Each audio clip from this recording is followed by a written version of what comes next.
This is Claim Your Potential, the Empowerment Podcast. I'm Sofie Lindberg, your host and the Executive Director of Claim Your Potential. Get ready to embark on a transformative journey where we empower women and girls to unlock their full potential in every aspect of life. It's time to claim your potential and step into a life of empowerment. Tune in every Tuesday as we ignite your inner strength, provide actionable insights, and empower you to achieve greatness. So, are you ready to claim your potential?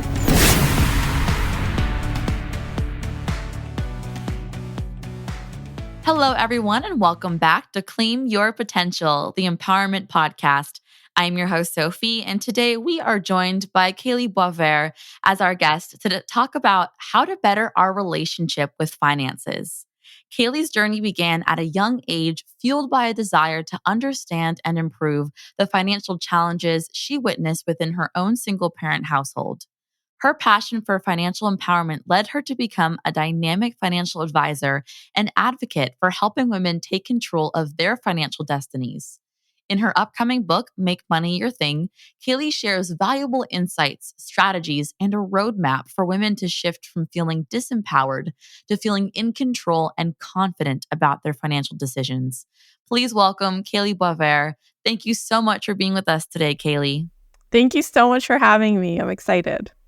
I'm excited to have you on, and I'd love to start our episode with hearing a little bit about your journey and what inspired you to focus on helping women change their relationship with finances.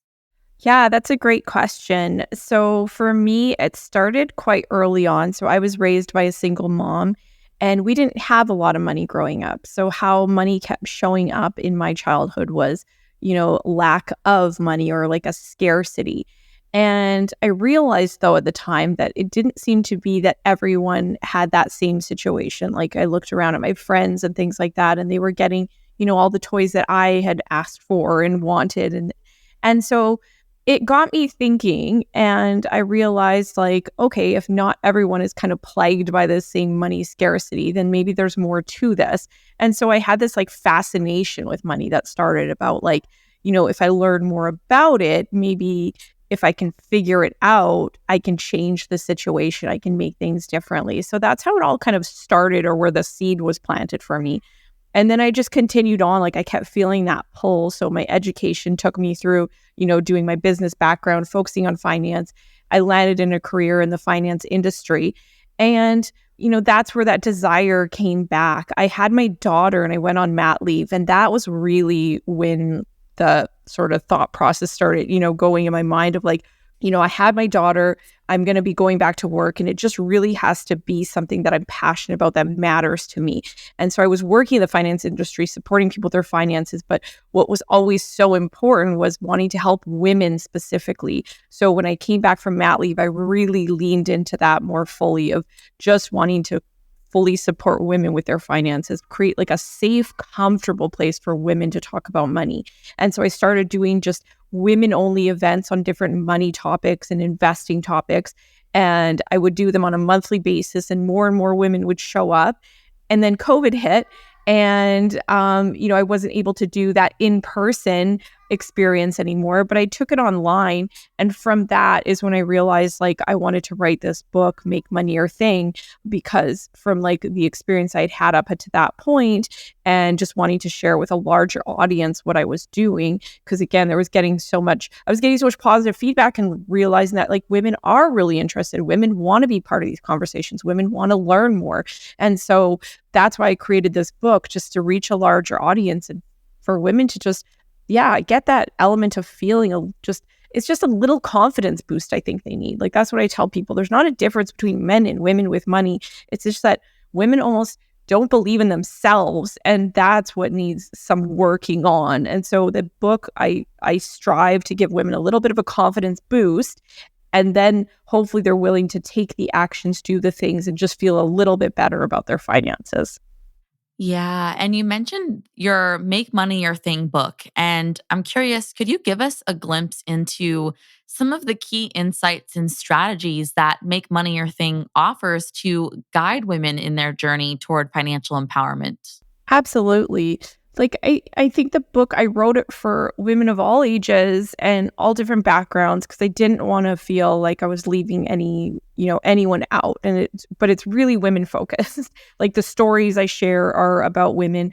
I'm a single mom myself, so this is very important for me, for women to feel that financial independence element, feel okay, feel in control. So the book takes the reader essentially like on what I see as like a journey to building confidence. So you might start out feeling like, money isn't my thing. So those statements that I hear women making all the time, like money isn't my thing. I'm not good with numbers. I'm not good with math. They're almost writing themselves off before they even give themselves a chance.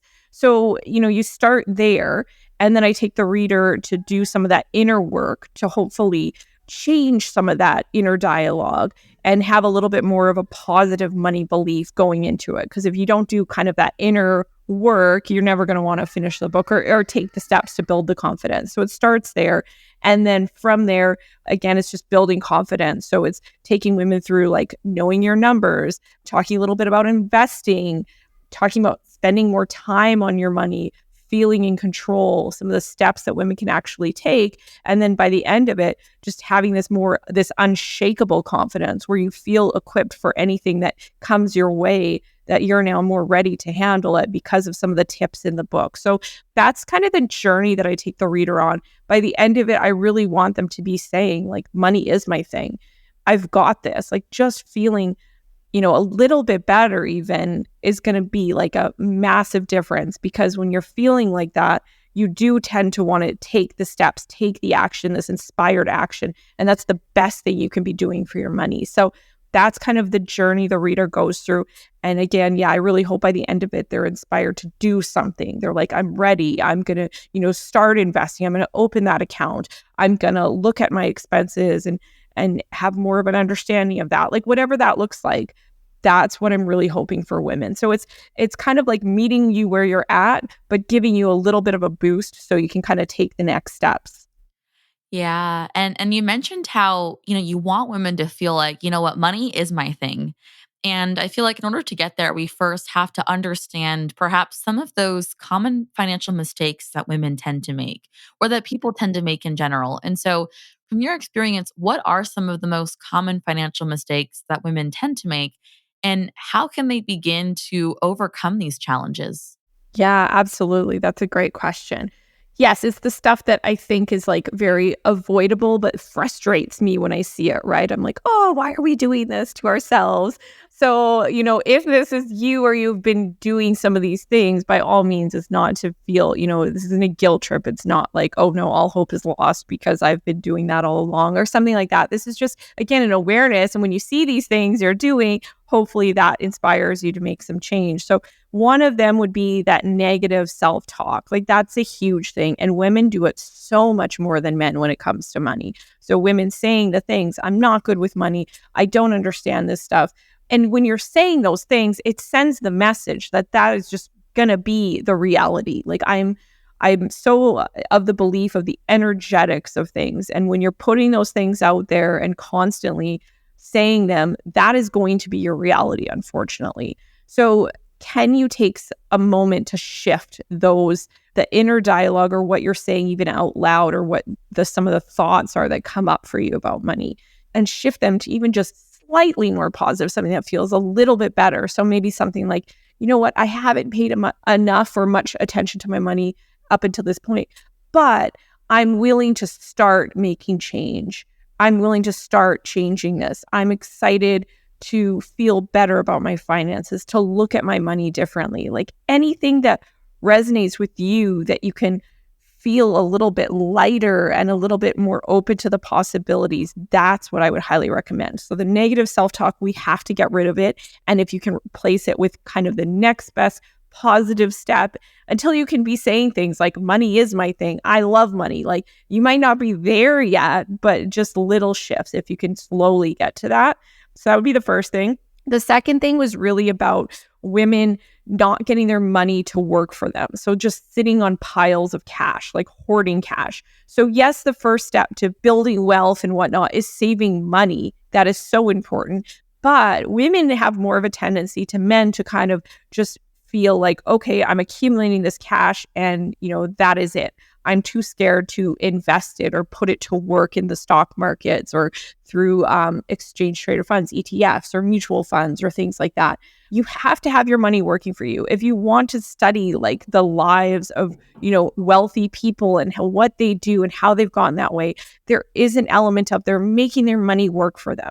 They're not just sort of saving it and socking it all the way under their bed, because you're going to even lose money that way as a result of inflation, right? Your dollars are going to become less and less and less. So you have to be putting your money to work. So if you have the saving part down, that is fabulous. But the next step is putting it to work, getting that money that you've worked hard to earn to do some work for you. So getting invested. And that takes a little bit of kind of like jumping in, diving in, I would say, because you're never going to be an expert. You're not supposed to be the next Warren Buffett. So Warren Buffett, has been doing what he does for decades and decades, and he spends all day studying companies. So that is not what you're looking to achieve. But you need to jump in. You need to start doing some investing, getting your money working. You're never going to know it all, but you just have to get started when it comes to investing. So that's my second piece of kind of the mistake and piece of advice. And then the third would be women sort of giving up control or not staying engaged. So women who maybe they, get married or have their partner and they say like, I'm going to defer to him. He knows better than I understand this stuff. I'm going to let him manage the finances, things like that. We can't do that. Like we cannot be doing that, because I see the other side of that so often, unfortunately, in my business, when a divorce happens and the woman was not actively involved, and then it's overwhelming. There's a lot to do. And sometimes finding out things that she didn't even realize were going on with her finances because she was not engaged. So we have to stay engaged. You have to stay in control of the finances. You have to be an active participant. If you're in a partnership, then just it's a matter of you both, being involved, having the conversations, communicating, being in the know. If you're single, same thing. Even if you're working with an advisor, you want to make sure your advisor is keeping you engaged, having conversations, having check-in meetings where you just feel like, yep, I know what's going on. So that is my piece of advice for that we have to stay engaged. We have to be responsible for this. We can't be constantly looking outside of ourselves and saying, I'll just get you to handle this. You'll do better than me. Because I say this in my book, nobody will love your money as much as you do. So if that's the case, you have to advocate for your money. You have to represent its best interests, because you're the best person for that. Oh my gosh. Yes, I love that. All three of those, I was like, yep. Oh, there she goes. Oh yeah. Just with how true those are. I think of the three, for me, the last one really stands out there, mostly because I see all the time that lack of confidence that women have when it comes to money. And so then, as you said, it's kind of handing the reins over to their partner or perhaps a financial advisor and saying, you know what, you do what you think is best with my money. I trust you. I don't know what I'm doing. I'm going to take a step back. And yet, it's such a disempowering feeling not having control over your own money, not having control over what's done with it, over not having control over what, someone is investing in on your behalf. Maybe it's something that doesn't even align with your personal values. And so definitely, if you are using a financial advisor, checking in with them. I think when I hear the word financial advisor, so often I think of them as that person that you can just give 100% trust to and then not have to think twice about where the money goes. But in reality, I feel like there's so much more work that comes with a financial advisor, because it's a constant check-in and constantly talking through, hey, I noticed that you put some of my money into this stock. I don't agree with what that company is doing. Hold on, can we find a way to put this somewhere else? Like I don't want to do that. Or it's just all that checking in that's required. So most definitely I think that that's something that a lot of women especially face. And, we feel like, I mean, we are very trusting people, I feel like. And so I want to believe in the goodness of others, but sometimes people aren't always great. And when it comes to your own money, you gotta, you really gotta keep control of it and understand where it's going. And as you said, no one manages or keeps safe your own money better than you because it's your money. Yeah, exactly. Yeah, everything you said is so true. And yes, we want to be able to trust everyone and that would be the ideal scenario, but sometimes there's just those like really sad stories where it was people were not trustworthy. And I think women almost like go, it's a dumb question, I just won't ask it. Or like when they're working with an advisor and it's like, no, you got to lean in and ask the questions, right? Anything that comes up. Don't feel scared. Don't feel like you're bothering someone or, you're asking like 1,000 questions.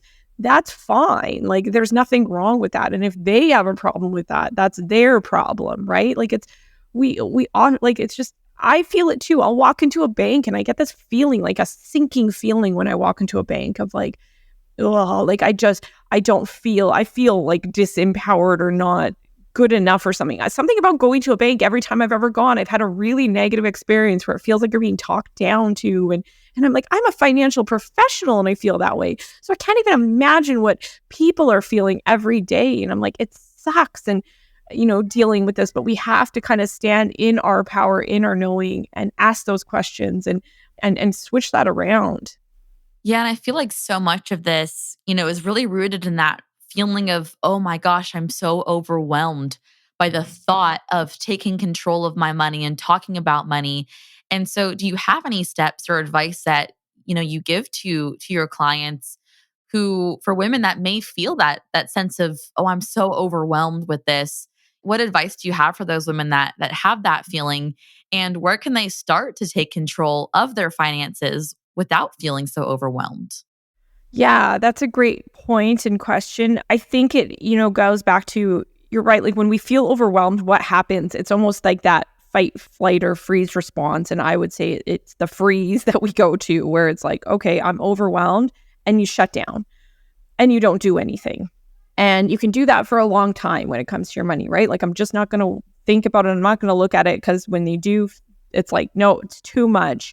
Again, freeze, shut down. So we need to get past that. And I think, again, I say taking action is the most important thing you can do for your money. So if there's, one piece of advice I'm giving, it's that you need to take some action. And so if you're in the freeze mode, you're not going to be taking action. You're not going to do anything because you're terrified, and that's okay. But so it's to get yourself out of that, do one thing. So what is one thing you can do? And it could be a little small step. So if it's like maybe the one thing is like you don't know how much money you spend on an average or on a monthly basis or typical month, like you know that phrase that people say of like, I have no idea where my money goes.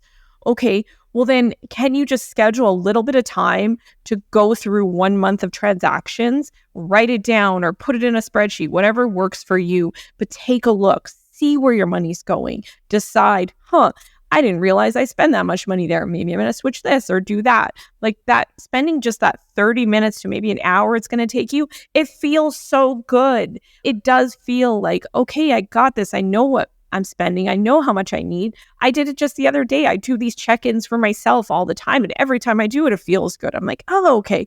Now I know, what I need for the month, how much I can put away to savings, all those things. So it's just one thing. Maybe I say something like, you're paying a lot on interest on your credit card if you're using your credit card to be putting purchases on and not paying off the balance. And you're like, well, how much am I paying on interest? So maybe your one thing is to just go investigate. What is my interest rate on my credit card? And what does that look like when I miss a payment? How does that accumulate? Just one little thing. Maybe you hear a phrase like a financial jargon piece that doesn't make sense to you. You're like, ETF, what is that? Then you just kind of go digging into doing some research, reading about it, finding out what it is. So just one little thing that it's like, maybe it's something you don't know that you want to figure out. Maybe it's something you've been putting off, but just focus on the one. Don't focus on the whole thing because the overwhelm will come back. So don't focus on everything again and think you have to be this expert and do this complete massive overtaking and redesign of your financial life. No, it's one thing because it's all just a combinations of steps that will get you there.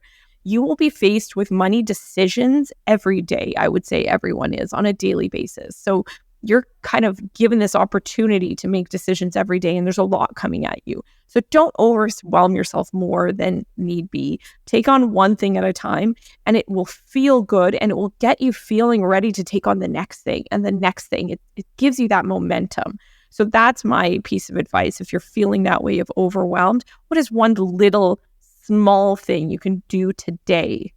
Yeah. And I feel like so much of it is, just asking questions, right? I remember I asked my stepdad and I felt so stupid doing it. But after I asked, I was like, I'm so happy I asked him. And I asked him, can you explain the concept of buying and selling stock to me? And to me, I was like, that's such a silly question to ask because it seems like such a straightforward answer. But he talked for like 30 minutes on it. And I said, well, clearly this is not a straightforward answer if I just had a whole 30-minute conversation on the basics of just buying and selling stock. So, as you said, it's one of those things where if you have a question on something, ask it, look it up, do the research. And no question is silly or stupid or not worth asking because especially when it comes to money, you want to get it right. Yeah, and you didn't learn all this stuff, I'm assuming. Like most people, we don't learn this in school. I don't remember learning anything about money in school. And I did like my business degree, and I still don't remember learning about like very specific personal financial elements. So if you didn't learn it along the way, then of course you're going to feel like overwhelmed and this is a lot because you're like starting from scratch with very complex topics. So it's okay to feel that way. Absolutely. But you can make a change now. You can do some of these things where you just, again, feel a little bit better, leads you to an action, which leads to another one. And then it's kind of like you're going from there. Absolutely. And to connect everything together for our listeners, what is one thing that our listeners should take away from this episode? I would just say, like, giving yourself permission to feel good and okay right now with your money. You're not going to take the steps. You're not going to do the things if you're still holding on to things like guilt, shame, overwhelm. Those are all very common feelings in our financial lives. And so if you felt that way, completely understandable. But you have to give yourself permission to feel good right now, exactly where you are. And that's going to open up the next steps and everything else. But you have to decide, today is a clean slate and I'm changing this and I'm changing how, I've gone about it for this long or whatever it is. And so you have to give yourself that permission and to feel okay and to, forgive yourself and let go of past money things that you think, you shouldn't have done this or should have done that or whatnot. You have to let go of all those things. So it's just give yourself permission. Give yourself permission to be on this journey to make money your thing.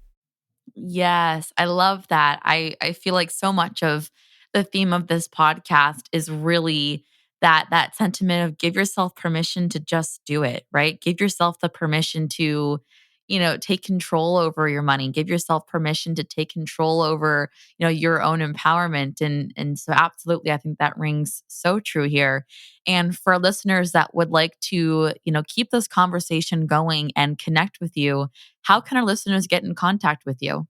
Yeah, so you can reach out to me on my website. It's just kaleeboisvert.com. So my first name, last name.com. Instagram, same thing, Kalee Boisvert. And you can check out my book, Make Money Your Thing. It's out now, and you can look online. It's all the places where you'll see it. Probably the easiest place to get a hold of it. But yeah, please reach out. Like if you connect, any questions you have, again, all questions are good questions.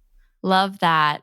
Oh my goodness. Yes. I already am thinking of about 10 more questions that I would love to ask, but I will not bore our listeners with that. So I will probably be reaching out to you privately to ask some questions. But I want to say thank you again so much for coming on to the podcast, Kalee. It's been an absolute pleasure. And I know that I am definitely walking away with just a sense of calm and empowerment when it comes to taking control of my money. And I know that a lot of our listeners are as well. So thank you so much for sharing all of your amazing wisdom with us. Yay. Thank you so much for having me. That brings us to the end of another empowering episode on Claim Your Potential, the Empowerment Podcast. Thanks for listening. If you've enjoyed our show and want to learn more about the work we do, you can visit our website, claimyourpotential.org. There, you can access our tools and workbooks, sign up for workshops, join our mentorship program, listen to previous and future episodes, donate to support our cause, and find out how you can get involved. For even more inspiring content, follow us on Instagram and Facebook at Claim Potential, where we share inspiration, educational resources, episode and program announcements, and other content designed to help you reach your full potential. Your support means the world to us, and a free way to support our show is by leaving a rating and review on the podcast streaming platform of your choice. Your feedback helps us grow and reach even more people with our empowering message. If you're unsure of how to do this, head over to our website's Leave a Review page for step-by-step instructions. Thank you to each and every one of you for being a part of this empowering community. Tune in next time as we continue our journey of learning and discover even more ways to claim your potential. Until then, remember that you have the power to create the life you desire. Keep striving and keep growing.